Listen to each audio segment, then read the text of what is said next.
কানু ইয়াকসিবুন। আল্লাহ বলছেন ওই দিন পরকালের ময়দানে আমি প্রতিটা মানুষের জবানে আঠা লাগিয়ে দেব, তাদের মুখটা বন্ধ করে দেব, তাদের হাতের জবান খুলে দেব, হাত আমার সাথে কথা বলবে, পা তার কৃতকর্মের সাক্ষ্য দিয়ে দেবে। ওই দিন আল্লাহর হিসেব গ্রহণ করার কোনো কষ্ট হবে নাকি? আল্লাহ রাব্বুল আলামিনের কোনো কষ্ট হবে না। হাতের জবান খুলে দেবে, পায়ের জবান খুলে দেবে, কানের জবান খুলে দেবে, আমাদের অঙ্গ প্রত্যঙ্গগুলো সাক্ষ্য দেবে। ও আল্লাহ, কবির বিন সামাদ স্টেজে উঠে উঠে যেই কথাগুলো বলতো, আঙ্গুল নাড়িয়ে নাড়িয়ে কথা বলেছে, কিন্তু তার জীবনে বাস্তবায়ন ছিল না। আল্লাহ সে জীবনে বাস্তবায়ন করে নাই। কবির বিন সামাদের বলা লাগবে না, এই হাত বলে দেবে আল্লাহ এই হাতটা নাড়াতো আর বলতো মানুষের আসো ইসলামের পথে, কোরআনের পথে, কিন্তু কোনদিন কবির বিন সামাদকে রাজপথে পাওয়া যায় নাই। বলবে না? বলবে না? না কবির বিন সামাদ হুজুর মানুষ বলে বলবেন এরকম কিছু? পা কৃতকর্মের সাক্ষ্য দিয়ে দেবে। এই পা দিয়ে আমি কার মিছিলে গেলাম, কার মিটিংয়ে গেলাম, কোন আন্দোলনে গেলাম, এই পা দিয়ে আমি কার আইলে, কার ধানের ঘাড়ের উপরে পা দিয়েছি, কার ক্ষেতের মধ্যে পাটের গাছ ভেঙে দিয়েছি, ছোট্ট ছোট্ট কর্মগুলো দেখা যাবে, সব বলে দেবে। এই পা দিয়ে আপনি কার কষ্ট দিয়েছেন, কার লাথি দেখিয়েছেন, পায়ের জুতা খুলে কারে মারতে চেয়েছেন, সব বলে দেবে, সবকিছু সাক্ষ্য দিয়ে দেবে। সুতরাং সেই দিন আসার আগে আমাদের সচেতন হওয়ার দরকার আছে না নাই? সচেতন হতে হবে। কেন? মৃত্যু আমাদের কবে আসবে আমরা জানি না। কয়েকদিন আগে আমার স্কুলে মাধ্যমিক বিদ্যালয়, গঙ্গানন্দপুর মাধ্যমিক বিদ্যালয়ের শিক্ষক, উনি যদি আমার আলোচনাটা অনলাইনে শোনেন অবশ্যই উনি বলবেন হ্যাঁ কবির আমার কথা বলেছে, কারণ আমার আছেন তরিকুল ইসলাম, ইংরেজির শিক্ষক। আমি একটা অনুষ্ঠানের জন্য দাওয়াত দিতে গেলাম, বলতেছে, আমি বললাম স্যার চিনেছেন নাকি? বললো না। আমি বললাম আমি কিন্তু আপনার, বললো চিনেছি, তুমি তো কবির বিন সামাদ। আমি বললাম অন্য কোনো পরিচয় চেনেন নাকি? কয় না। আমি বললাম আমি আপনার ছাত্র, আপনি আমাদের ইংরেজি ক্লাস দিতেন, পারতাম না বলে বেদ দিয়ে পিটাইতেন। বেদ দিয়ে কি করতো? পিটাইতো। কয় তুমি আমার ছাত্র, সত্যি কি আমার ক্লাস করেছো? বললাম হ্যাঁ করেছি স্যার, আমি 2টা বছর আপনার এই প্রতিষ্ঠানে পড়েছি। তরিকুল স্যার বলল অনেক তো আমলের দিকে এগিয়ে গিয়েছ, তোমার দাড়ি, তোমার টুপি, তোমার জুব্বা বলে দেয় অনেক দূরে গিয়ে গিয়েছ। আমি চিন্তা করি আহারে যদি আজকে মারা যায় কালকে আল্লাহর সামনে কি নিয়ে দাঁড়াবো। এটা শোনার পরে উনার এটা বলতে যে উনি কাঁদলেন, এবং উনার কথা শুনে আমিও কাঁদলাম।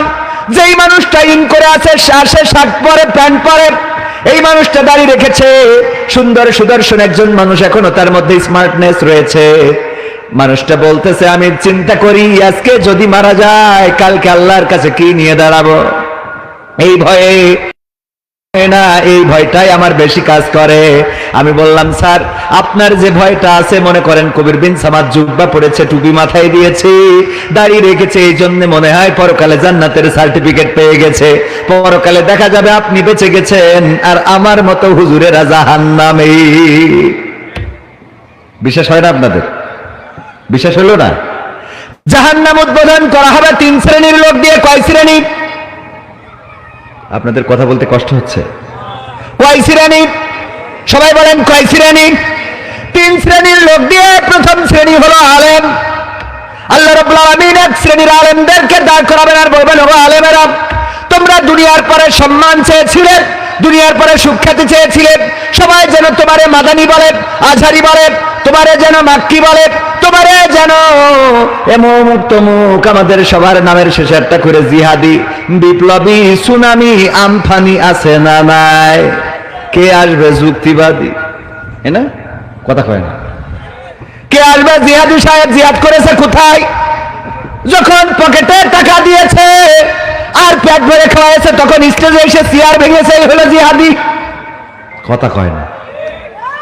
কোনদিন রাজপথে মিছিলে পাওয়া গেল না, কোনদিন আন্দোলনে নাই, কোনদিন সংগ্রামে নাই, কোনদিন মিটিংয়ে নাই, কোনদিন ইসলাম কায়েমের জন্য রাজপথে যাদেরকে পাওয়া যায় নাই, নামের শেষে জিহাদি আছে না নাই? বিপ্লবী, তারপরে অমুক তমুক। আল্লাহ রাব্বুল আলামিন বলবেন ওগো কবির বিন সামাদ, তুমি চেয়েছিলে তোমারে যেন মানুষ বলে ভাইরাল পারসন, উপস্থাপনা করতে যে আজকে এখানে আলোচনা করব, এর মধ্যেও মেরে দিল কৌতুক অভিনেতা। ঠিক না? ঠিক পাবনায় যে দেখি এক পোস্টারে লিখেছে ইউটিউবে সার্চ দিলে যে নাম আগে পাওয়া যায়। আমি বললাম আমার বোন নামও লিখে দিতে নেন। ডিগ্রি মানে আলেম বানায় কি ডিগ্রি দেবে খুঁজে পায় না। এক জায়গায় উপস্থাপনা করতে যেয়ে বলতেছে এখন আপনাদের শব্দে বক্তব্য রাখবেন বিশিষ্ট ইসলামী চিন্তাবিদ আলেমে দ্বীন মুফাসসিরে কোরআন বাংলাদেশের গণমানুষের নেতা নায়েবে রাসূলের জায়গায় বানাই দিলে আওলাদে রাসূল। আমি বললাম আমার আওলাদ হলো হিন্দুত্বে এসেছে আর আপনি আওলাদে রাসূল মেরি দিলেন। আমার বাপ দাদার উপরের দিকে গেলে খুঁজে পাবো যে কেউ একজন রাম রাম ওম শান্তি নমো নমঃ ছিল। কথা কয় না, বিশেষ হয় না আপনাদের। অথচ বললেন আওলাদে রাসূল। উপস্থাপনা এত করবেন না, এত জ্ঞান গরিমা নাই, এত ইলম আমার মধ্যে নাই। যদি বলেন তাহলে আসেন কেন আলোচনার ময়দানে, এখন আলোচনা করার জন্য কোনো ইলম লাগে নাকি? কথা কয় না। ভাইরাল হইলেই হইছে না হয় নাই। ভাইরাল যে দাওয়াত পাইছে আর ভাইরাল না হইলে তার দাওয়াত হয় না। আবার দাওয়াত হয় না শুধু না, ভাইরাল না হইলে শ্রোতারাও আসে। কথা কয় না। ভাইরাল না হইলে শ্রোতারাও আসে না। আপনারা আবার মনে করেন না আপনারা নিষ্পাপ, আপনাদের দোষ আছে না নাই? আমার এখন জনাব মুহতারাম, আমার শ্রদ্ধাভাজন ওস্তাদ, এই বাংলাদেশের বৃহত্তর ইসলামী আন্দোলন, শুধুমাত্র বাংলাদেশের নয় এশিয়া মহাদেশের বৃহত্তর ইসলামী আন্দোলন বাংলাদেশ জামাত ইসলামের কেন্দ্রীয় শুরা সদস্য, সাবেক যশোর জেলা আমির, এই আপনার অঞ্চলের নামী প্রার্থী মুহতারাম, ওনাকে যদি এখন মাইকটা ছেড়ে দিই অনেকেই উষ্টি শুরু করে দিবেন, অথচ আমি উনার জুতা জোড়াটা সোজা করে দেওয়ার মতো যোগ্যতা রাখি। কথা কয় না। উনার জুতা জোড়াটা সোজা করার মতো যোগ্যতা এখন আমার হয় নাই। উনার পায়ের জুতা দুইটা যদি মুছে দিতে পারতাম সেটাই আমার জীবনের জন্য আমি ধন্য মনে করতাম। অসংখ্য ওলামায়ে কেরাম এখানে রয়েছেন, অনেক হাফেজ রয়েছেন, অনেক মুফতি মুহাদ্দিস রয়েছেন, যাদের সামনে স্টেজে বসে কথা বলছি বেয়াদবের মতো, যাদেরকে স্টেজে বসানোর দরকার ছিল, চেয়ারে বসানোর দরকার ছিল, কিন্তু দুঃখজনক হলো যে আমার মতো ভাইরাল মার্কা মানুষ না নিয়ে আসলে সামনেও শ্রোতা পাওয়া যায়। অনেকেই বলে মাহফিলগুলো এখন কমেডির স্টেজ হয়ে গেছে, মাহফিলগুলো এখন হাসি তামাশার পাত্র হয়ে গেছে। আসলে তো মাহফিল আল্লাহর জন্য নাই, মাহফিল এখন আল্লাহর জন্য হয় না। বক্তারা আসে টাকার জন্য আর শ্রোতারা আসে সুরের জন্য, আর কমিটিও খোঁজে ধান চাল পাট মসজিদ দিয়েছি লাগাইতে হবে। কথা হয় না। আল্লাহর জন্য আছে নাকি?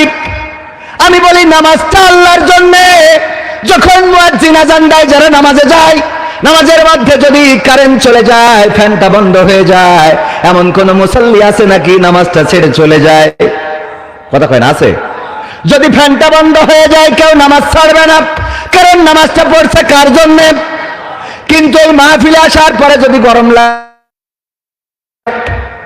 যদি এই মাহফিলে এসে বসে, যদি বক্তা ভালো না হয়, সুর ভালো না দিতে পারে, তাইলে শ্রোতা বসবে না, উঠে চলে যাবে। অথচ আমার আল্লাহ বললেন ওয়াইযা কুরিয়াল কুরআনু ফাসতামিউ লাহু ওয়া আনসিতু লাআল্লাকুম তুরহামুন। আমার আল্লাহ বললেন যখন তোমাদের সামনে কোরআন পড়া হবে, যখন তোমাদের সামনে কোরআন থেকে বলা হবে, তখন তোমরা তোমাদের হৃদয়ের কান দিয়ে শুনবে, যাতে করে তোমাদের উপরে কার রহমত বর্ষণ হতে পারে? বলেন কার? আল্লাহর নামটা নিতেও কষ্ট হয় এমন আল্লাহর বান্দা আছে না নাই? অথচ স্লোগান দেয় আমার নেতার চরিত্র ফুলের মতো পবিত্র, নামাজ পড়ে না এক ওয়াক্ত, গাঞ্জা টানে 5 ওয়াক্ত, আর সাদাবাজি করে 16 বছর পর। কথা কয় না। সাদাবাজ আছে না নাই? হাইকমান্ড থেকে বারবার বলা হচ্ছে চাঁদাবাজি করা যাবে না, স্ট্যান্ডগুলো দখল করা যাবে না, মানুষদেরকে অনিষ্ট করা যাবে না, কিন্তু অনিষ্ট করার আল্লাহর ওলি আছে না নাই? ওগো আমার ভাইরা, এই কাজগুলো যারা করছেন, এই সমাজে আমরা যে বৈষম্য বিরোধী একটা সমাজ চেয়েছিলাম, সেই সমাজ যদি আনতে হয় তাইলে আমরা চাঁদাবাজি করতে পারবো না, দুর্নীতি করতে পারবো না, ধর্ষণ, জেনা, ব্যভিচার, চুরি, খুন, গুম সব কিছু বন্ধ করার দরকার আছে না নাই? এই বন্ধ করার জন্য নিজেদেরকে সচেতন হতে হবে। আমরা যদি সচেতন না হই, অন্যায় যেখানে প্রতিরোধ সেখানে, অন্যায় যেখানে প্রতিবাদ সেখানে করার দরকার আছে না নাই? অন্যায়ের প্রতিবাদ করার জন্য 5ই আগস্ট হয়েছে। অন্যায়ের প্রতিবাদ করার জন্য ছাত্র জনতা রাজপথে নেমেছিল। ছাত্র জনতার কোনো দুর্নীতি দেখতে চায় না, আর কোনো চাঁদাবাজ দেখতে চায় না।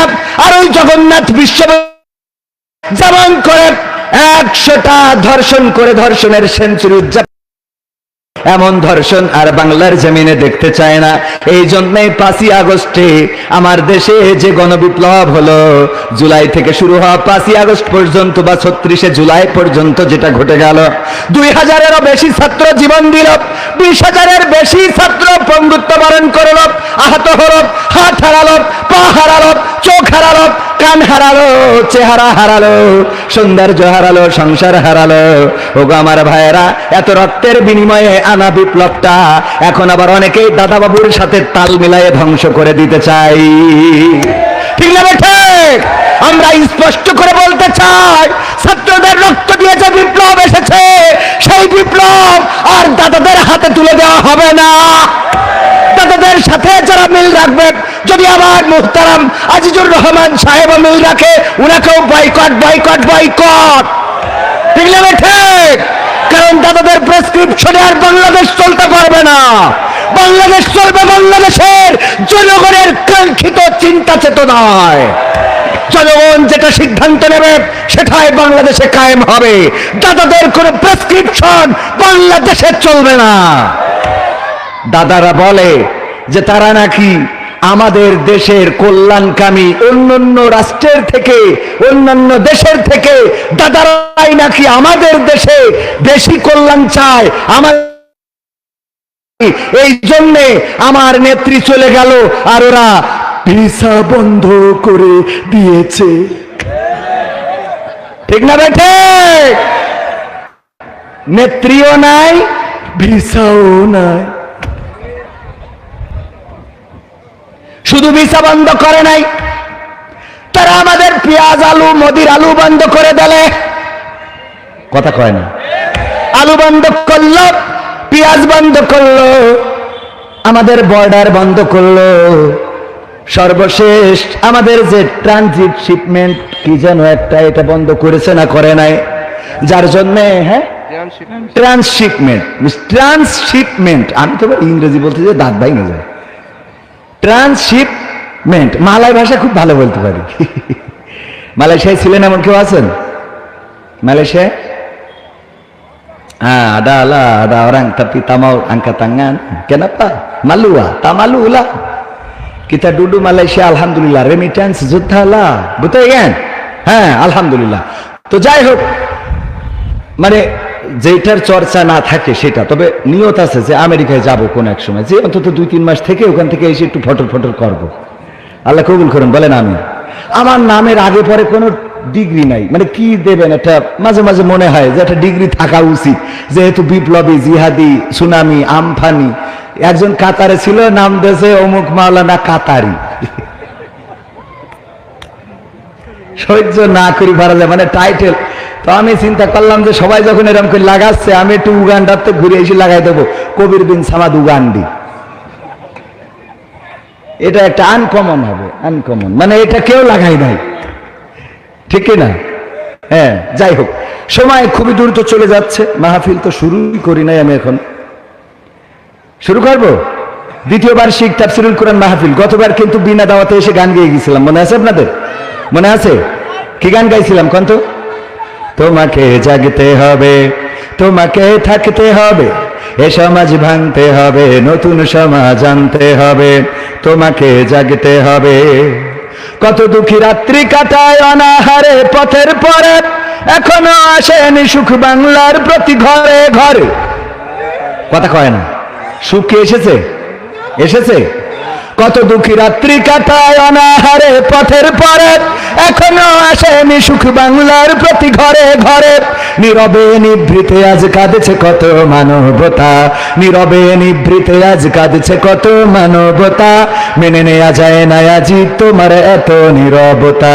তোমাকে জাগতে হবে, তোমাকে থাকতে হবে, এ সমাজ ভাঙতে হবে, নতুন সমাজ আনতে হবে।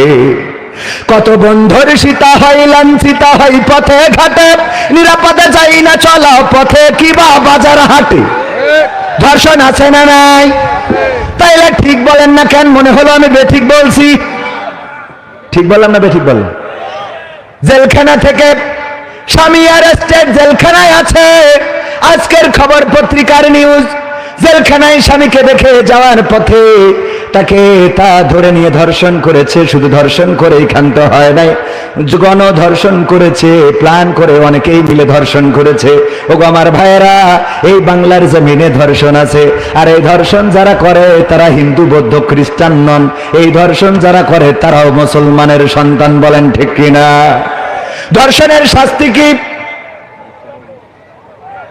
মৃত্যুদণ্ড।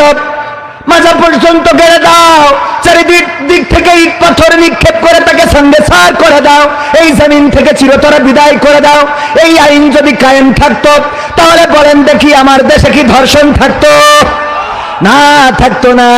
সৌদি আরবে কি ধর্ষণ আছে? না, নাই। জেনা থাকতে পারে কিন্তু ধর্ষণ নাই। জেনা থাকতে পারে, গোপন গাপানে কিছু হইতে পারে, কিন্তু ধর্ষণ করার দুঃসাহস কেউ করে না। কারণ জেনা করেও যদি ধরা খায় তাইলে কতল করার বিধান আছে না নাই? ওগো আমার ভাইয়েরা, এই জন্য একটু জেগে ওঠা দরকার। কত বন্ধুর সীতা হয় লাঞ্ছিতা হয় পথে ঘাটে, নিরাপদে যাই না চলা পথে কিবা বাজার হাটে। রক্ষক আজি ভক্ষক হয়ে চলছে কত সাধু বেশি, রক্ষক আজি ভক্ষক হয়ে চলছে কত সাধু বেশি। তাই তো আসে না সুখ আমার সোনার বাংলাদেশে। তোমাকে জাগতে হবে, তোমাকে থাকতে হবে, এ সমাজ ভাঙতে হবে, নতুন সমাজ আনতে হবে। হলুদ মিডিয়ার প্রকোপে কত মানুষ মরছে ঢুকে, সত্য নিউজগুলো টাকার তলে চাপা থাকে। আমাদের দেশে হলুদ মিডিয়া আর কি, হলুদ মিডিয়া দাদার দেশে হয়েছে কিছু। হাড়ি নিয়ে আসে কই আজকে ডক্টর ইউনূসের হাটে হাড়ি ভেঙে দেবো, বুঝছেন কিনা?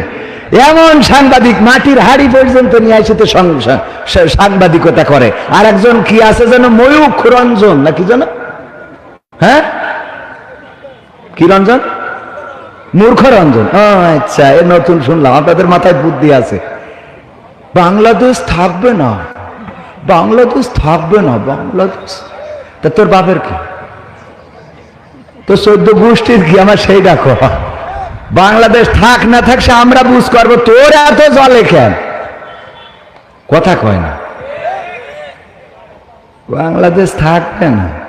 হলুদ মিডিয়ার প্রকোপে কত মানুষ মরছে ঢুকে, সত্য নিউজগুলো টাকার তলে চাপা থাকে। ক্যামেরার ভিতর দিয়ে সোজা জিনিস উল্টো দেখে, কলমের ভিতর দিয়ে সোজা কথা উল্টে লেখে। আপামর জনসাধারণ খাই যে ধোকা বাকে বাকে। ঠিক না বেঠে? দাদাদের মিডিয়ায় প্রচার করা হলো এই দেশের সংখ্যালঘু নির্যাতন করা হচ্ছে। আমি আপনাদের কাছে যদি প্রশ্ন করি, আপনার ডানে বামে যত হিন্দু আছে বলেন দেখি, যত মন্দির আছে, প্যাগোডা আছে, গির্জা আছে, এই বাংলার জমিনে একটা মন্দিরে, একটা গির্জায়, একটা প্যাগোডায় 5 তারিখের পরে হামলা কি করা হয়েছে? হামলা তো করা হয় নাই, বরং নজির সৃষ্টি করেছে। বিশ্বের ইতিহাসে এবারই প্রথম মাদ্রাসার ছাত্ররা, আলেম ওলামারা, ইসলামী আন্দোলনের নেতা কর্মীরা তারা যে মন্দিরগুলো পাহারা দিয়েছে ষড়যন্ত্র রুখে দেওয়ার জন্য। শুধু তাই নয়, মন্দিরের সামনে ফজরের নামাজ পড়ে তারপরে আমার কোরআনের ছাত্ররা, হাফেজে কোরআনেরা ওই মন্দিরের সামনে পর্যন্ত নামাজ আদায় করে বাড়িতে গিয়েছে। বলেন ঠিক কিনা? আবার ইতিহাস সৃষ্টি করেছে এবার আমাদের হিন্দুরাও। যখন এবার ঈদের নামাজ হলো, এবারই তো সম্ভবত অনেক বছর পরে প্রথম কোন নামাজ, যেই নামাজে রাষ্ট্রের প্রধান তিনি যাইতে পেরেছেন জাতীয় ঈদগাহে। এতদিন যা ছিল লা হাওলা ওয়ালা কুওয়াতা ইল্লা বিল্লাহ, মানে ওরা যদি যেয়ে জাতীয় ঈদগাহে সামনের কাতারে দাঁড়াইতো তাইলে সবাই বলতো লা হাওলা ওয়ালা কুওয়াতা ইল্লা বিল্লাহ। ঠিক না? ঠিক না বেঠে? এইবারই একজন বিটা মানুষ, আমাদের আঞ্চলিকতায় বলে মদ্য মানুষ, কি মানুষ? মদ্য মানুষ গিয়েছে।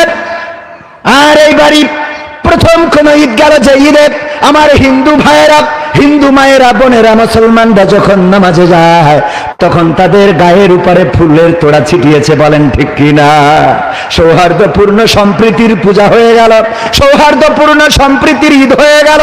এত কিছুর পরেও আমার দাদার দেশে তারা নিউজ করে এই দেশে নাকি সংখ্যালঘু নির্যাতন হয়। আমি গবেষণা করে দেখলাম, ওই নাসিরউদ্দিন হোজ্জার গল্প বলার আগে নাসিরউদ্দিন হোজ্জা একবার অনেক কষ্ট করে 1 কেজি গরুর গোশত কিনেছে। অনেক দিন ধরে গরুর গোশত খাওয়া হয় না, খুব কষ্ট করে 1 কেজি গরুর গোশত কিনে এনেছে। বাড়িতে বেগমকে বললেন, বেগম রান্না করো, আমি একটু কপোতাক্ষর পাড় থেকে গোসলটা সেরে আসি, তারপরে গরুর গোশত দিয়ে আজকে মাখো মাখো করে খাবো।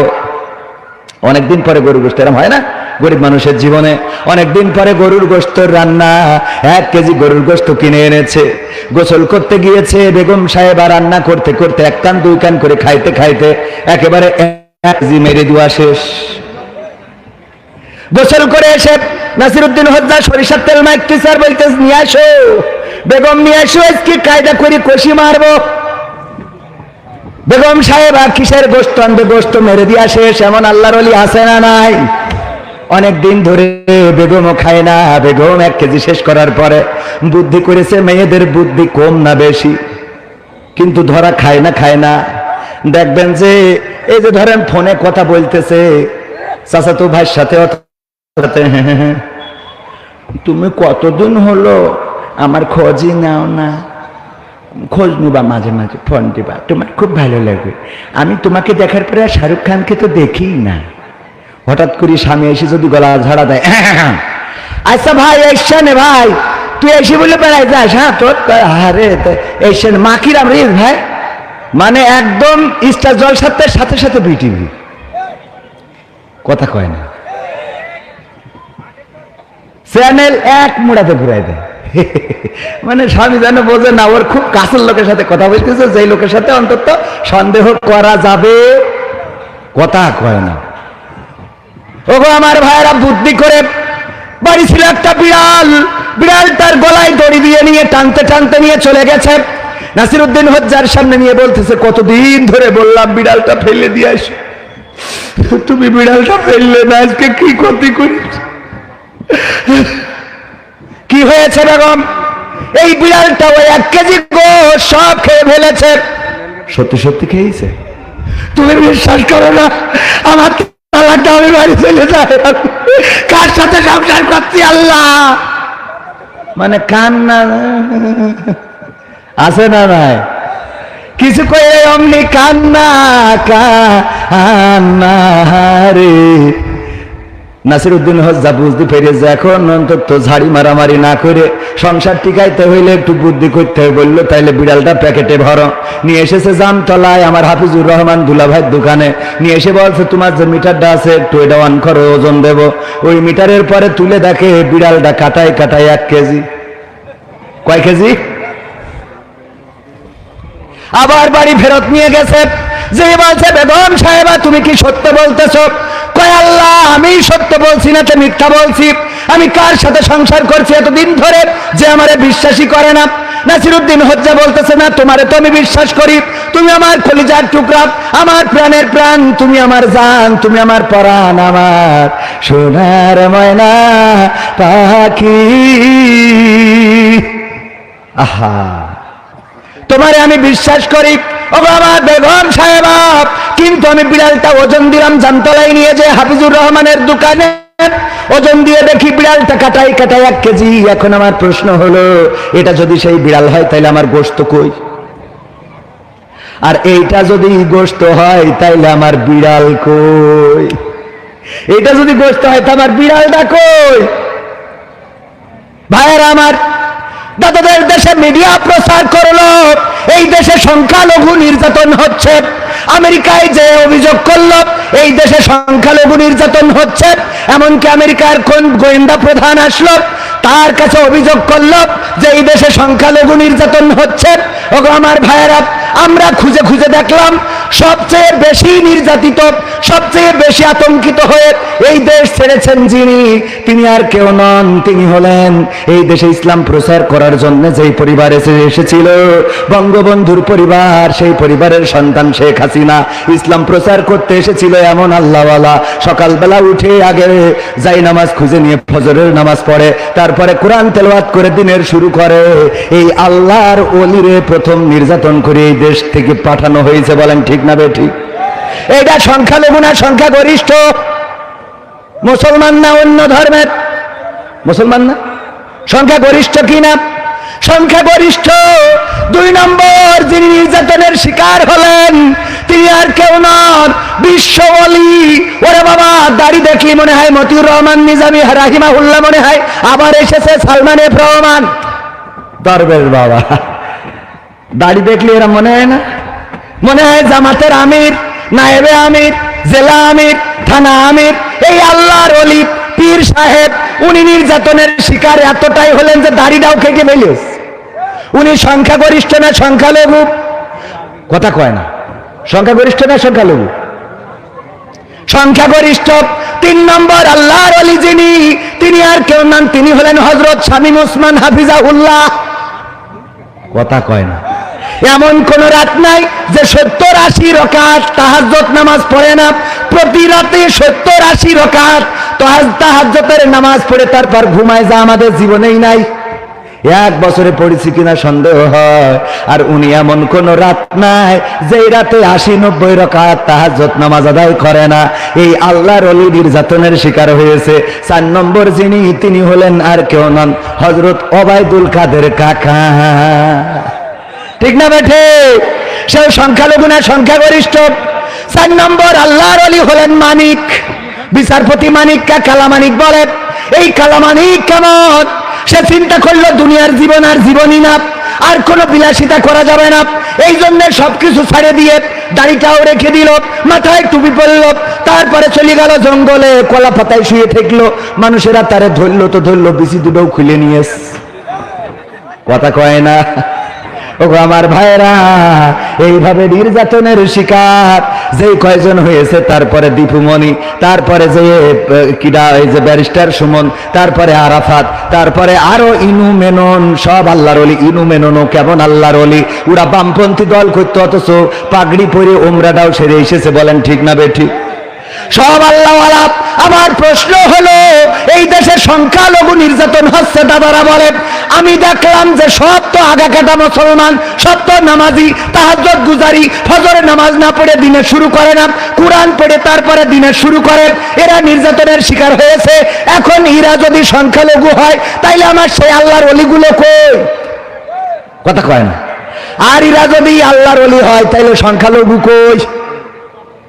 বোঝেননি আমার কথা? বোঝেননি? আপনাদের আর কেমন করে বুঝাবো? বোঝেননি? কিটা কিটা একটু হাত উঁচু করেন। হ্যাঁ, কথা কি বোঝা গেছে? এরা যদি সংখ্যালঘু, দাদা বললো সংখ্যালঘু নির্যাতন হচ্ছে, আপনার এলাকা থেকে যারা পালিয়েছে তারা হিন্দু না মুসলমান? কথা কয় না। সবই তো মুসলমান।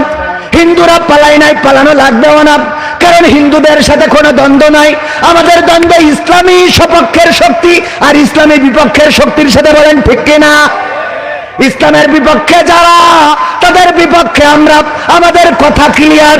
অনেক জায়গায় গেলে আমার বিএনপির ভাইয়েরা বলে, হুজুর এতদিন একসাথে ছিলাম, এতদিন আপনারা আমরা একসাথে ছিলাম, এখন ওয়াজ করতে এসে আপনি তো ঠিকই দাড়িপাল্লার কথা বলে গেলেন, ইসলামের কথা বলে আসলে জামাত ইসলামের কথা বলে গেলেন, আমাদের বিএনপির ধানের শীষের কথা বললেন না। আমি বলি, ভাই আমাদের মেসেজটা বোঝেন না। আমাদের কথা হলো, বাংলার জমিনে যদি কোরআনের আইন কায়েম করতে চাই, যদি বাংলাদেশ আওয়ামী লীগ কোরআনের আইন কায়েম করার জন্য রাজপথে দাঁড়ায়, তাদের পক্ষে থাকতে আমাদের কি কোনো আপত্তি আছে? যদি বিএনপি বাংলাদেশে কোরআনের আইন কায়েম করে দিতে চায়, ধর্ষণ বন্ধ করার জন্য আল্লাহর যে আইন, চুরি বন্ধ করার জন্য আল্লাহর যে আইন, ডাকাতি বন্ধ করার জন্য আল্লাহর যে আইন, হত্যার বদলে হত্যা আল্লাহর যে আইন, কিসাসের বিধান, এইগুলো যদি বিএনপিও কায়েম করতে চাই, তাদের সাথে রাজপথে থাকতে আমাদের কোনো আপত্তি আছে। কিন্তু বাংলাদেশ জামাত ইসলামী যদি এই আইনের বাইরে চলে যায়, তাইলে বাংলাদেশ জামাত ইসলামীকেও রাজপথে দাঁড়াতে দেওয়া হবে। কথা কয় না। ইসলামী আন্দোলনের বিপক্ষে, কোরআনের বিপক্ষে যারাই যাবে তাদের বিপক্ষে আমরা, ঠিক না বেটে? এই জন্য আসেন আল্লাহর জমিন, আল্লাহর দিন কায়েম করার জন্য সবাই ঐক্যবদ্ধ হয়ে চেষ্টা করি। এইবার যখন ধর্ষণ বেড়ে গেল, শিশু ধর্ষণ, নারী ধর্ষণ, বুড়ো ধর্ষণ, বুড়ি ধর্ষণ, কত ধর্ষণ আর ধর্ষণ, যখন সরকার, নতুন সরকার ক্ষমতা নিল, একের পর অপরাধ, একের পর এক অপরাধ বেড়েছে না কমেছে? কথা কয় না, বেড়েছে না কমেছে? বাড়ানো হয়েছে। যে কোনো প্ল্যান পরিকল্পনা করি, আর আপনি ফোন করতেই আছেন, তার মানে কি আমার কথা বলতে অসুবিধা হচ্ছে না? আমার এমনি নেটওয়ার্ক পাই না, তারপরে যদি টাওয়ারে ডিস্টার্ব দেয় তাহলে সমস্যা না। ডানি থাকবেন, খালি সাই শুই দেবেন, কমেন ঠিক না হলেও ঠিক, হলেও ঠিক, ঠিক আছে? তাহলে যদি ভালো লাগবে আজকে বোঝে না, আপনি পাশে ডাকবেন, দুই একজন নেতা গুতা থাকা লাগে। যে এখন এই ধরেন নির্বাচন চাচ্ছে, পিছনে একজন, ও কিন্তু চাচ্ছে না, তাও বলছে ঠিক। সব কথা তো বলা যায় না, মানে মাঝে মাঝে বুঝে নিতে হয়। ওগো আমার ভাইয়েরা, ঠিক বলার দরকার আছে না নাই? ঠিক বলে আবার বাড়ি এসে বলে যে এই কথাগুলো এখন বলা ঠিক হয় নাই, কারণ এই কথাগুলো বলার সময় আসছে, আর একটু সময় পরে বলতে হবে। ওগো আমার ভাইয়েরা, যাই হোক তাই হোক, ওদিকে আমি যাব না। আমার ভাইজান খুবই ভালো মানুষ, আল্লাহওয়ালা, এই মাহফিলের উপস্থাপনা করেছেন খুবই দারুণ ভাবে। আমার ব্যাপারে উনি অনেক টাইটেল লাগাইছে, ধন্যবাদ। যে মানুষের কৃতজ্ঞতা পোষণ করে না, সে আল্লাহর কৃতজ্ঞতা পোষণ করে না, বলেছেন কে? কথা কয় না। যাই হোক, অপরাধ বিশ্বনবী সাল্লাল্লাহু আলাইহি ওয়াসাল্লাম বলেছেন।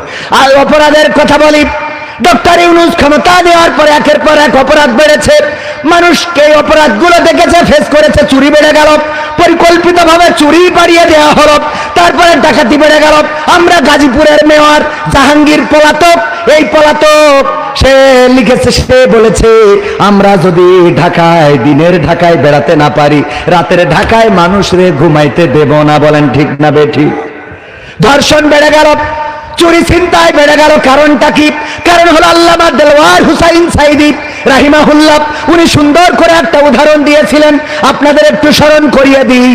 একজন কাফন চোর মারা যাওয়ার সময় সন্তানদেরকে বলল, গো আমার সন্তানেরা, আমি মারা যাওয়ার পরে তোমরা এমন কিছু করবা যাতে করে মানুষেরা আমাকে অন্তত ভালো বলে, কারণ গোটা জামতলা, বাগাছড়া অঞ্চল সব জায়গায় আমারে সবাই চেনে কাফন চোর বইলে। কি চোর? কি চোর? কাফন চোর। মানসি যেন আমারে ভালো বলে, এমন কিছু ভালো কাজ করবা যেন মানসি আমারে ভালো বলে। কাফন চোরের সন্তানেরা চিন্তা করলো, আব্বা যেহেতু নসিহত করেছে, ওসিয়ত করেছে যে আব্বারে যেন ভালো বলে, তাইলে আমরা আর কাফন চুরি করা যাবে না। আমরা একটু কাফন চুরি করা ছেড়ে দিয়ে নামাজ পড়ি। নামাজ পড়া ধরলো, মসজিদে গেল, আল্লাহওয়ালা হয়ে গেল। মানসে বলে নামাজ পড়ো যাই করে, তোমরা তো কাফন চোরের ছেলে। কথা কয় না, বলে না, বলে না? কাফন চোরের ছেলে সন্তানেরা মিটিং ডাকলো যে আমরা এত নামাজ রোজা করি, তারপরে তো সবাই কয় কাফন চোরের ছেলে, তাইলে কি করা যায়? কয় এখন খালি নামাজ পড়লে হবে না, প্রতি ওয়াক্ত নামাজে জামতলার মিষ্টি খাওয়াবো সব মুসাল্লিদের। প্রতি ওয়াক্ত নামাজে কি খাওয়ায়? জামতলার রসগোল্লা একটা করে খাওয়ায়, নামাজ পড়ে একটা করে মিষ্টি, জামতলার মিষ্টি দিয়ে দেয়, খায়। আর আঙুল চাটতে চাটতে যায়, মানুষ জিজ্ঞেস করে আঙুল চাটো কেন? কয় ওই যে চোরের, কাফন চোরের ছেলেরা রসগোল্লা খাওয়াইছে। তাহলে রসগোল্লা খাওয়ায়ও কি লাইন করতে পারলো? বললো ভাই তাও তো বলে কাফন চোরের ছেলে, কি করা যায়? কয় আরো বড় প্রজেক্ট নিতে হবে। কি প্রজেক্ট? অসহায় যারা, দুস্থ যারা, যাদের গরু নাই, ছাগল নাই, টাকা নাই, ঘর নাই, বাড়ি নাই, ওদেরকে আমরা দান করবো। ঠিক আছে ভাই, যার ছাগল নাই ছাগল দিল, যার গরু নাই গরু দিল, যার ঘর নাই বাড়ি দিল। এইগুলো যখন করলো, বললো তোমার তো এতদিন মাটির বাড়ি ছিল, ইটির বাড়ি কি করে হইলো? কয় কাফন চোরের ছেলেরা করি দেশ। বিপদ না? যেহেতু এত কিছু হাসছে, তিন ভাই আবার মিটিং করলো, চার ভাই বা পাঁচ ভাই যারা আছে, ভাই যে কয়জন, যে ভাই এত কিছু করার পরেও তো আমাদের তো আব্বারে নামটা ভালো বানাইতে পারলাম না। সবাই তো আব্বারে আগেও কাফন চোর বলতো, এখনো কাফন চোর বলে, তাইলে কি করা যায়? বললো এখন একটা বুদ্ধি করতে হবে, আমরা আবার পূর্বের পেশায় ফিরে যাব। তবে শুধু পূর্বের পেশায় ফিরে গেলে হবে না, আমরা আর একটু কষ্ট করতে হবে। সেটা কি? আমরা গোরস্থানে যে কাফনের কাপড় চুরি করবো তো করবো, পাশাপাশি লাশটা তুলে এনে পাশায় বাঁশ ভরাইয়ে জামতলার মোড়ে ঠেঙায় রাখবো। যখন গোরস্থান থেকে লাশের কাফন চুরি করেছে আর ওই লাশটার পাশার মধ্যে বাঁশ ভরে ওই মোড়ে টেনায় রেখেছে, তখন মানসি কয় এগের থেকে তো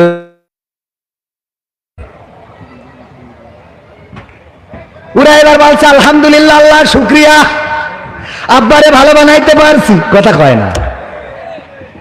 2 রাকাত নফল নামাজ, 3 ভাই 4 ভাই 5 ভাই সিদ্ধান্ত নিল আজকে শুকরানা নামাজ হবে। কারণ এতদিন পরে মাইনসে বলেছে যে এদের থেকে এদের বাপ ভালো ছিল, তার মানে আব্বারে আমরা ভালো বানাইতে পেরেছি।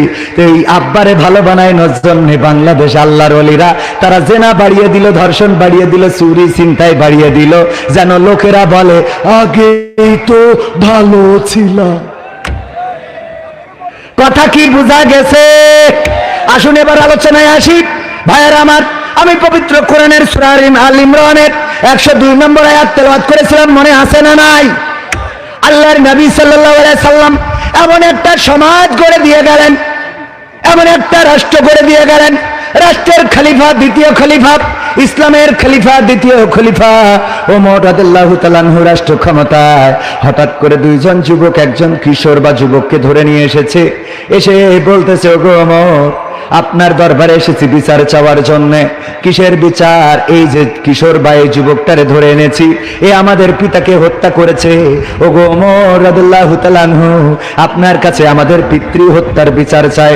ওমর রাদিয়াল্লাহু তাআলা আনহু বিচারের কাঠগড়ায় তুললেন এবং বললেন, ওগো যুবক, তুমি কি ওদের বাবাকে হত্যা করেছো নাকি? নিজেই স্বীকার করলো, হ্যাঁ হত্যা করেছি। কেমন করে হত্যা করলেন? হত্যা করেছি, আমার একটা উট আছে, এই উট ওনার ফসল নষ্ট করার কারণে পাথর ছুঁড়ে মেরেছে, আমার উটের চোখে লেগেছে, উটটা ছটফট ছটফট করে, এটা দেখে কষ্ট সহ্য করতে পারি নাই, আমি একটা পাথর তুলে নিয়ে ওনাদের বাবার দিকে মেরে দিয়েছি। পাথরটা অসতর্কতাবশত তার মাথায় লেগে তাদের বাবা মারা গিয়েছেন। ওমর রাদিয়াল্লাহু তাআলা আনহু বললেন, তুমি যেহেতু স্বীকার করে নিয়েছো তুমি তাদের পিতাকে হত্যা করেছো, এখন যদি এই যুবক দ্বয়, এই 2 জন যুবক তোমাকে ক্ষমা করতে পারে, আর যদি রক্তের বদলে রক্ত নিতে চায়, তাইলে তোমার জন্য কিসাসের বিধান কায়েম করা হবে। ওই যুবক 2 জন বলল, আমরা আমাদের পিতা হত্যার জন্য ওর সাথে কোনো কম্প্রোমাইজ হবে না, ওর সাথে কোনো আপোষ হবে না, আমরা চাই যে কোনো মূল্যে কিসাস কায়েম করে দিবেন, আমার পিতা হত্যার বদলে আমাদের এই পিতা হত্যাকারীকে হত্যা করবেন। ওই যুবক বলল, আমার কোনো আপত্তি নাই, যেহেতু হত্যা করেছি আমি, শাস্তি কায়েম করতে পারেন, যে রাষ্ট্রে শাস্তি কায়েম আছে শাস্তি কায়েম করতে পারেন, তবে একটু দাবি, আমার একটু সুযোগ দিতে হবে, আমি একটু বাড়িতে যাব, আমার এতটা সময় দিতে হবে, যেই সময়ের মধ্যে আমি চলে আসব। ওমর রাদিয়াল্লাহু তাআলা আনহু বললেন, ঠিক আছে, তোমার আরজিটা মানব, তবে দাবি হলো, শর্ত হলো, তুমি যদি তোমার বদলে কাউকে এখানে একটা জামিনদার বানিয়ে দিয়ে যেতে পারো, তোমার বদলে যদি কেউ একজন জামিন হয়, আছেন আমার মুখতার, আছেন আমার ব্যারিস্টার, শেষ বিচারে হাইকোর্টেতে তিনি আমায় করবেন পার, আমি পাপী তিনি জামিনদার, আমি পাপী তিনি জামিনদার। ভাইয়েরা আমার, এই মাহফিলে খরচ আছে না নাই? টাকার দরকার আছে না নাই? আল্লাহ বলেছেন, ইন্নাল্লাহ আশতারা মিনাল মুমিনিনা আনফুসাহুম ওয়া আমওয়ালাহুম বিআন্না লাহুমুল জান্নাহ। ওগো আমার ভাইয়েরা, এই মাহফিলের খরচের জন্য আপনাদের কাছে একটু হাত বাড়াতে চাই। এখানে কারা আছেন 5000 এবং মসজিদের জন্য, মসজিদের জন্য মাহফিল খরচ আমি ভুল বলে ফেলেছি, মসজিদের জন্য, মসজিদের উন্নয়নের জন্য এসি লাগাইতে হবে, গরমে নামাজ পড়া যায় না। কোন আল্লাহর বান্দা আছেন এই এসি লাগানোর জন্য? কেউ যদি চান একটা এসি দান করে দিতে পারেন, আল্লাহ রাব্বুল আলামিন চাইলে আপনার কবরটা জান্নাতের বাগান বানিয়ে দিতে পারে না? পারে না? আছেন কোন আল্লাহর বান্দা একটা এসি কিনে দেবেন মসজিদে, অথবা এসি কেনার জন্য 10,000, 20,000, 50,000 টাকা দেওয়ার মতো কোন আল্লাহর বান্দা কি আছেন? নাম বলে দোয়া করব, যুবক মানুষ আমি, আমার দোয়া কবুল হয় না তা না, কবুল হয়। আমি আল্লাহর কাছে যা চেয়েছি তার থেকে বেশি পেয়েছি, বলেন সুবহানাল্লাহ। আল্লাহর কাছে চাইলাম মোটরসাইকেল, আল্লাহ ডাইরেক্ট প্রাইভেট দান করেছে। দান করার মালিক কে? আল্লাহর কাছে চাইতাম একটা ফোন চালাবো, এখন 3টা ফোন। কথা কয় না, দেয়ার মালিক কে? আল্লাহর কাছে চাইতাম মাসে 30,000 টাকা ইনকাম করব, আর এখন প্রতি রাতি 20, 30, 50,000, সব না বলি, আছে না নাই? বাবারে, দিয়ার মালিক কি দা? আল্লাহ যদি দিতে চায়, আল্লাহ রাব্বুল আলামিন কোথা থেকে দিবেন আপনি জানবেন না। আর আল্লাহ যদি কেড়ে নিতে চায়, তাইলে মাল ধরে রাখা হবে না। ভাইরা আমার, এই যে আমাদের স্টেজে থাকা কিডা, হ্যাঁ, ওবায়দুল কাদের, শের খান, ও তাই কোন শের খান নারায়ে তাকবীর। শের খান ভাই, 1000 টাকা করলেন দান, আল্লাহ বাড়িয়ে দাও সম্মান, নেখায়াত দিয়ে দাও, মনের স্বপ্ন পূরণ করে দাও। আল্লাহ তুমি আপনজন যারা কবরে ক্ষমা করে দাও। আল্লাহ তুমি সকলকে দিনদার ইমানদার বানায়া দাও। আল্লাহ তুমি পূর্ণ মুসলমান না বানায় কবরে নিও না। আর কোন আল্লাহর বান্দা আছেন 5,000, 10,000 বাকিতে নগদে দিতে পারবেন? ধান ফসল আর কয়েকদিন পরে কাশি লাগাবেন, ধান খেতে যাবেন, ধান কাটবেন, ধানের দামও ভালোই আছে, আল্লাহ ফলনটা বাড়িয়ে দিতে পারেন? কোন আল্লাহর বান্দা আছেন 2 মণ, 3 মণ, 5 মণ, 1 মণ ধান দিবেন? এমন কোন আল্লাহর বান্দা? খুব তাড়াতাড়ি করে দিতে হবে। আমি আমার টাইমের প্রতি সুবিচার করা লোক।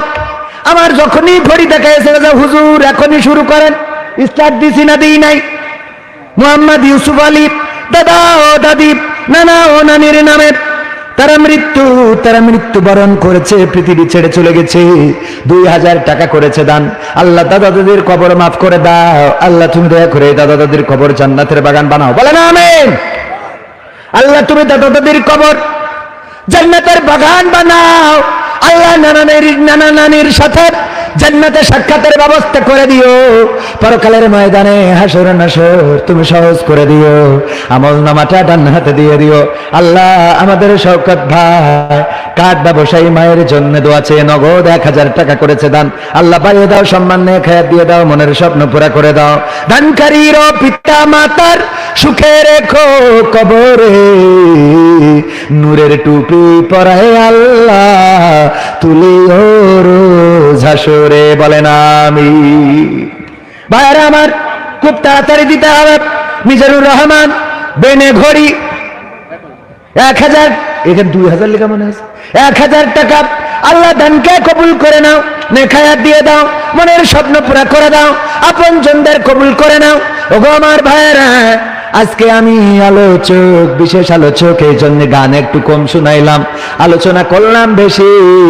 কিন্তু যেদিন আলোচনা করতে চাই ওই দিন সময়দার তেস মারা খায়। কামারুজ্জামান নগদ 1,000 টাকা। নারায়ে তাকবীর, আওয়াজ হয় নাই লিল্লাহি তাকবীর। এই আওয়াজ দিয়ে ইসলাম কায়েম কি হবে? নারায়ে তাকবীর। আমার কামারুজ্জামান ভাই নগদ 1,000 টাকা দান করেছেন। আল্লাহ দানকে কবুল করে নাও। তোমার ঘরের জন্য দান করলো। বিশ্ব নবী হযরত মুহাম্মদ সাল্লাল্লাহু আলাইহি সাল্লাম বলেছেন, যদি কেউ মসজিদ বানিয়ে যায়, যদি কেউ মসজিদ করে যায়, যেমন মসজিদ সে দুনিয়ার পরে রেখে যাবে, আল্লাহ রাব্বুল আলামিন তেমন একটি ঘর তার জান্নাতে বরাদ্দ দিয়ে দেবেন, বলেন সুবহানাল্লাহ। খলিলুল্লাহ 2,000 টাকা, হাবিবুল্লাহ 2,000 টাকা। আল্লাহ বঙ্গবন্ধুর 2 কান নোট দান করলো, কবুল করে নাও, নেখায়াত দান করে দাও। উনার মা যেমন সন্তান তেমন তার মা, যেমন মা তেমন তার সন্তান। আমার হাবিবুল্লাহ ভাই আল্লাহর হাবিব। কার হাবিব? হাবিব মানে কি বন্ধু? কাইফা হালুকা ইয়া হাবিবি। হ্যাঁ, ওই যে মেঘনা, মেঘনা না মেঘলা, মেঘলা না মেঘনা প্রেম করেছে বাংলাদেশের সাথে না সৌদি আরবের দূতির সাথে রে। ইয়া হাবিবি হাবিবি হাবিবির সাথে। কার সাথে? দেখেছেন না দেখেন নাই? অ্যারেস্ট হয়েছে, 5 দিনের রিমান্ড আমাদের আসিফ নজরুল। ওরে বাবা, উপদেষ্টা এইটাও নাকি শুনেছি আমার দাদাদের মাল। কথা কয় না? কাদের মাল? দাদাদের মাল। উনার আবার শাশুড়ি আছে হুমায়ুন আহমেদের বউ আল্লামা সাইদি ইন্তেকাল করে নাই শহীদ হওয়ার পরে। এই হুমায়ুন আহমেদের শাশুড়ি, হুমায়ুন আহমেদের বউ আসিফ নজরুলের শাশুড়ি স্ট্যাটাস লিখেছিল, কারো মৃত্যুতে যে খুশি হওয়া যায়, আনন্দ অনুভব করা যায়, এই লোকটির মৃত্যু না হইলে বুঝতাম না। এই আসিফ নজরুলের শাশুড়ি হইল সেই শাওন। সেই শাওন টিকে আছে শুধুমাত্র এই উপদেষ্টার কারণে। যারা বৈষম্য বিরোধী তারাই বৈষম্য করে না। আল্লামা সাইদি মারা গেল, তোর শাশুড়ি বলল যে আনন্দ করতেছি। এইরাম শাশুড়ির তো বাংলাদেশে কেন, ভারতেও তো জায়গা দেওয়া উচিত না। কথা কয় না। উপদেষ্টারা বাঁচাতে চায়, উপদেষ্টাদের মধ্যে দাদাদের গোলাম আছে না নাই? এই উপদেষ্টাদের বিরুদ্ধে হয়তো আন্দোলনে নামা লাগতে পারে, আজ হোক কাল হোক সোচ্চার থাকবেন। প্রয়োজন হলে উপদেষ্টাদের বিরুদ্ধেও আমরা রাজপথে নামবো। তারপরে কিটা কি করে হাফিজুর রহমান দেউলিয়া হয়ে গেছে। ও দেউলি দক্ষিণ, তাই তো, দেউলিয়া হলে টাকা দিত কানতে। হাফিজুর রহমান দেউলি দক্ষিণ পাড়া জামে মসজিদ সভাপতি। নারায়ে তাকবীর, একটু জোরে হবে লিল্লাহি তাকবীর। বাবার নামে দোয়া আছে। নগদ 10,000 টাকা। কয় হাজার? 10,000 টাকা করলো দান। আল্লাহ বাড়িয়ে দাও সম্মান, বাবার কবরটারে জান্নাতের বাগান বানাও। আল্লাহ তুমি দয়া করে পরকালে জান্নাতে দেখা সাক্ষাৎ করে দিও। আমল নামাটা ডান হাতে দিয়ে দিও। আল্লাহ সভাপতি মানুষ, মনটা বড় রেখেছো, আমৃত্যুকাল হৃদয়টারে তুমি এমনি বড় রেখে দিও, বলে না আমি। মাস্টার সাইদুর রহমান স্যারও আবার মাস্টারও 1,000 টাকা 2 কান নোট দান করে, 500 টাকার 2 কান নোট দান করে। আল্লাহ দানকে কবুল করো, নেখায়াত দাও, মনের স্বপ্ন পুরা করো। আল্লাহ চাকরিটা প্রমোশন দিয়ে দাও। আল্লাহ তুমি স্ত্রী সন্তানদেরকে কবুল করে নাও। আল্লাহ তারপরে কি বলবো, কত কথা মনে পড়ে রে। কিন্তু কি আব্দুল সাত্তার কি করি, আবার দুবার দেবে কেনটা? একবার দেবে 500 টাকা ফেরত। ও তাহলে না নিয়ে পারা যায়, দুবার দেবে কেন? একবার দিলে যাই হোক, দিয়েছে অসুবিধা নেই। আগে দিল 1,000, আবার দিয়েছে 500। আবার আব্দুল সাত্তার ভাই, আল্লাহ তোমার গোলাপ, তোমার তুমি কবুল করে নাও, দিনদার ইমানদার বানিয়ে দাও, নেখায়াত দান করে দাও। আল্লাহ যেই নিয়তে দান করেছে নিয়তটা পূর্ণ করে দাও। আল্লাহ স্ত্রী সন্তানদেরকে কবুল করে নাও। আমার মা বোনদের মধ্যে কেউ দেয় না কেন? নুরুল ইসলাম হেডমাস্টার, নারায়ে তাকবীর, লিল্লাহি তাকবীর। কয় হাজার এই যে 2 কান বঙ্গবন্ধুর ক্যারকেরি নোট। আল্লাহ দানকে কবুল করো, মনের নেক মাকসাদ পুরা করো। 2,000 টাকা করলো দান, বাড়িয়ে দাও সম্মান। আল্লাহ পরকালের জীবনটা সহজ করে দিও। আল্লাহ আপনজন কবরে ক্ষমা করে দিও। ওগো আল্লাহ তুমি পুলসিরাতটা সহজ করে দিও। আল্লাহ তুমি জান্নাতের ফল ভক্ষণের তৌফিক দান করে দিও। আল্লাহ হাউজে কাউসারের পানি দান করে দিও, বলে না আমি। অনেকেই বলে দিয়ে ধন বোঝে মন, কেড়ে নিতে কতক্ষণ। আর আমি বলি নিয়ে ধন বোঝে মন, ফেরত দিতে কতক্ষণ। কথা কয় না। আমরা খালি নেগেটিভ বলি। গুতনকে আপনার নাম বলছি না তো, 2,000 দিচ্ছেন কে? হ্যাঁ, টাকা কম দেবে তাই বলছে, আমার নাম বলিও না। কামও করে যায়, 3,000 টাকা বের করেন আপনি। আল্লাহ দে গদ আমার নাম বলিও না। 2,000 হয় জীবনে, হয় মান সম্মান আমারই চলে যাচ্ছে, আমার দিলেও হয় না। দিলেও ভাই কি ভাই না, 3,000 না দিলে মানছি, তাই 3,000 দেয় না। আজগার ভাই নারায়ে তাকবীর, বাকি দিচ্ছে কেন? না আরো 3,000 দেবে। কি আমার আজগার ভাই বাকি 1,000 টাকা পশ্চিম পাড়া দোয়া চেয়ে করলো দান। আল্লাহ বাড়িয়ে দাও সম্মান, নেখায়া দিয়ে দাও, মনের স্বপ্ন পুরা করে দাও। আমার দুলা ভাই হাফিজুর রহমান জামতলায় দোকান আছে না নাই? আমার মা বোনেরা স্টেশনের দোকান, আমি যে অ্যাড করে দিচ্ছি এর দিতে তো আরো 3,000 টাকা লাগে। সংবাদ আছে একটা বলি, এক বোন নাম প্রকাশে অনিচ্ছুক, একটা এসি। ও বোনেরটা হবে না, আপনি আপনারটা বেঠাল। এই দুলা ভাইয়ের নামে আর 2,000 বাকি লেখেন। আর একজন এসি দিয়ে মিলে উনি ফাঁক মারে, এত সোজা পায়নি। নারায়ে তাকবীর, আমার দুলো ভাই মানে আঞ্চলিকতায় বলি তো মাঝে মাঝে। আমার স্যার অবশ্যই নিষেধ করেন যে স্টেজে নাটকের কথাটা বলার দরকার নেই। আমি চেষ্টা করি যে ওইভাবে আগের মতো না বলার, কিন্তু অনেকেই আছে আমার কাছে ওইগুলো আবার শোনার জন্য আসে। এরকম আছে না নেই? আমি খুব জ্বালাই পড়ে যাই যে আমি শ্যাম রাখবো না কুল রাখবো। আমার দুলা ভাই কয় হাজার? 5,000। নারায়ে তাকবীর। আমার দুলা ভাই হাফিজুর রহমান দুলা ভাই লাইব্রেরি আছে, স্টেশনারির দোকান, কসমেটিক্সের দোকান। আমার মা বোনেরা লিপস্টিক, লাগু কালতা, বাইলা, শাইলা যা লাগে এই দোকানে যাবে। 3,000 টাকায় এত বড় অ্যাড পাওয়া যায় না, বলেন ঠিক কিনা? আমরা 5,000 টাকা পাইলাম, আল্লাহ দানকে কবুল করো, নেখায়াত দিয়ে দাও। এসি দিয়েছে একজন বোন, নাম প্রকাশে অনেক সুখে একটু কি তাকবীর দেয়া যাবে? নারায়ে তাকবীর। খানে স্যার রাদিয়াল্লাহু তাআলা আনহা আর মা বাবা তো 4জন সন্তানদেরকে ডাকলেন। কয়টা সন্তান? 4টা ছেলে সন্তান। কি সন্তান? কথা কয় না। 4টা ছেলে সন্তান।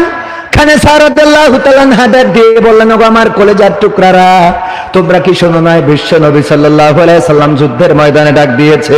4জন সন্তান আমার কলেজার টুকরা, তোমরা উঠে যাও যুদ্ধের ময়দানে। ততক্ষণ যুদ্ধ করবা যতক্ষণ না ইসলাম বিজয় হয়ে যায় অথবা তোমরা শহীদ হয়ে যাও। ওই 4টে সন্তান যুদ্ধের ময়দানে চলে গেল। সন্ধ্যাবেলা খানে স্যার রাদিয়াল্লাহু তাআলা আনহার কাছে খবর এলো, ওগো খানে স্যার, শুনেছো নাকি, খবর পেয়েছো নাকি? বলে না। কিসের খবর? বলল তোমার 4টা সন্তান দিয়েছিলে যুদ্ধের ময়দানে।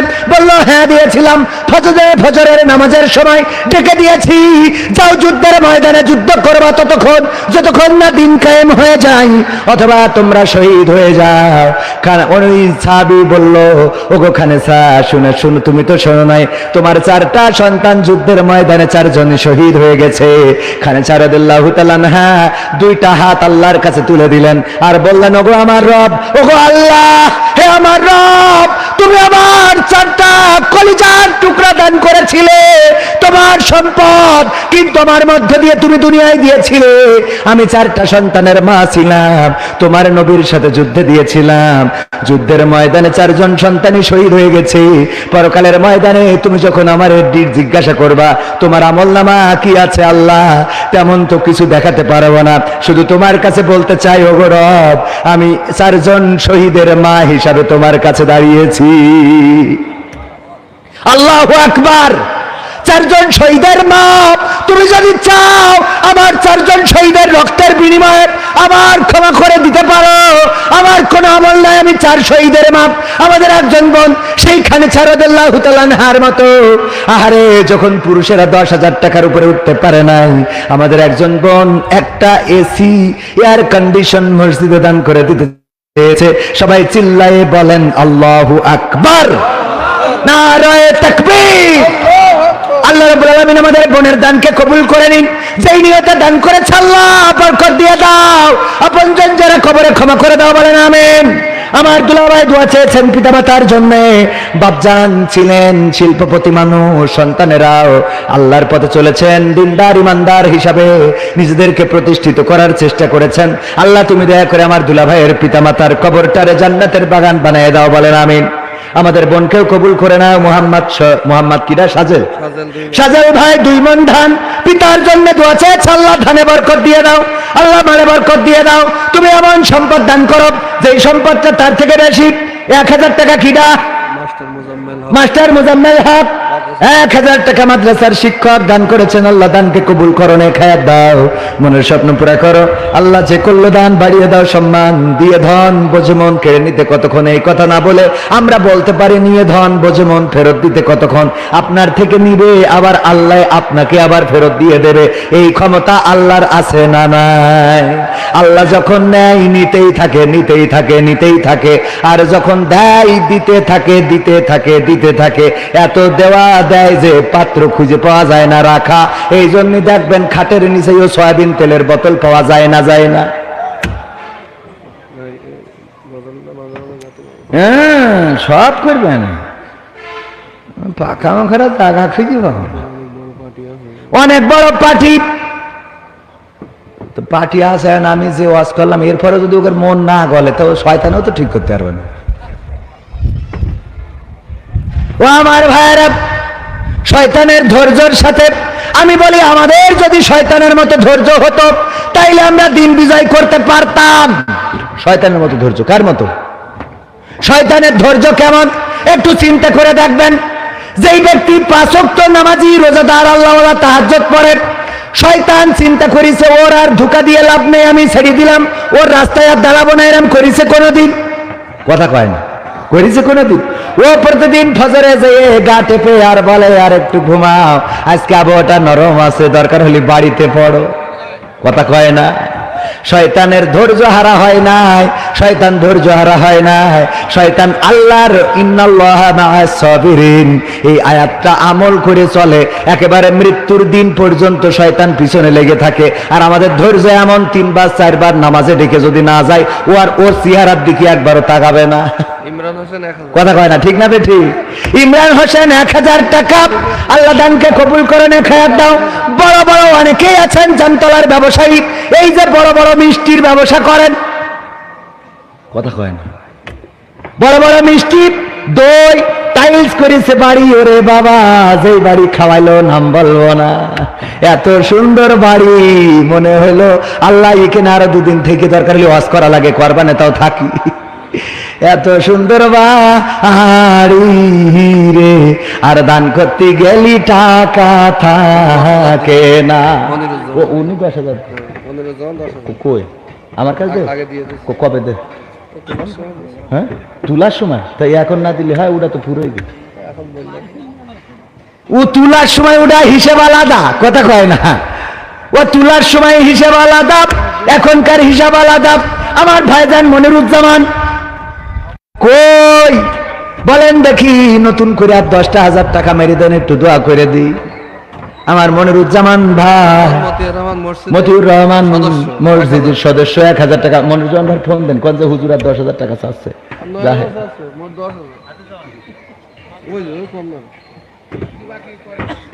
10,000 আল্লাহ তুমি 2000 টাকা একজন দেশে নাম বলতে নিষেধ করেছে। নাম বলতে নিষেধ করেছে একজন। 2000 টাকা আল্লাহ দানকে কবুল করে নাও।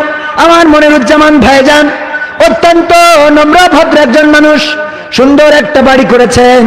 কিন্তু দুঃখজনক, আমরা এই পৃথিবীর পরে যত আবাস গড়ি না কেন, সব আবাসগুলো রেখে একদিন চলে যেতে হবে। বলেন ঠিক কিনা? ও তোমার গোনা দিন ফুরাইয়া যাবে, গোনা দিন ফুরাইয়া যাবে, যৌবনে লাগবে ভাটি। ওই যে দেখো ডাকিতেছে তোমায় কবরের মাটি, ওই যে দেখো ডাকিতেছে তোমায় কবরের মাটি। সন্ধ্যার আগে যেদিন ডুবিবে বেলা, এক পলকে ভেঙে যাবে তোমার রঙের মেহেলা। সন্ধ্যার আগে যেদিন ডুবিবে বেলা, এক পলকে ভেঙে যাবে তোমার রঙের মেহেলা। কারে দিবা তুমি জোরে ধমক, কারে দিবা তুমি জোরে ধমক, কার মাথায় ভাঙবা লাঠি। ওই যে দেখো ডাকিতেছে তোমায় কবরের মাটি, ওই যে দেখো ডাকিতেছে তোমায় কবরের মাটি। খবর পেয়ে আসবে আত্মীয় স্বজন, তোমারই চার পাশে বৈশা তারা করিবে ক্রন্দন। খবর পেয়ে আসবে আত্মীয় স্বজন, তোমারই চার পাশে বৈশা তারা করিবে ক্রন্দন। সাজাইবে মনের মতন, সাজাইবে মনের মতন কি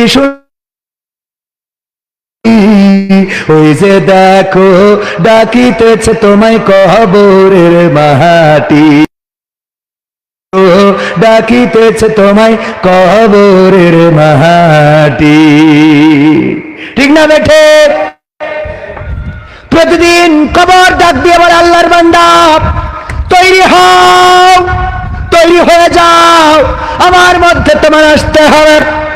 ভালো আমল না নিয়ে আসো, আমি তোমার জন্য সংকীর্ণ হয়ে যাব, তোমার জন্য এত সংকীর্ণ হব, এমন চাপ দেব, এ পাশের পাঁজরের হাড় ও পাশে ঢুকে যাবে, ও পাশের পাঁজরের হাড় এ পাশে ঢুকে যাবে। কবর ডাক দিয়ে বলে, আর যদি আমল নিয়ে আসো তাইলে আমি তোমার জন্য এমন প্রশস্ত হয়ে যাব যে এই কবরে জান্নাতের বাতাস প্রবাহিত হতে থাকবে। বলেন সুবহানাল্লাহ। ও গো আমার ভাইয়েরা, মোহাম্মদ সুলাইমান মাস্টার, টেংরা জামতলা বাজার 1000 টাকা, রমজান ভাই নগদ 1000 টাকা। ও ভাই দোয়া চেয়েছে, আল্লাহ দানকে কবুল করে নাও, নেখায়াত দান করে দাও।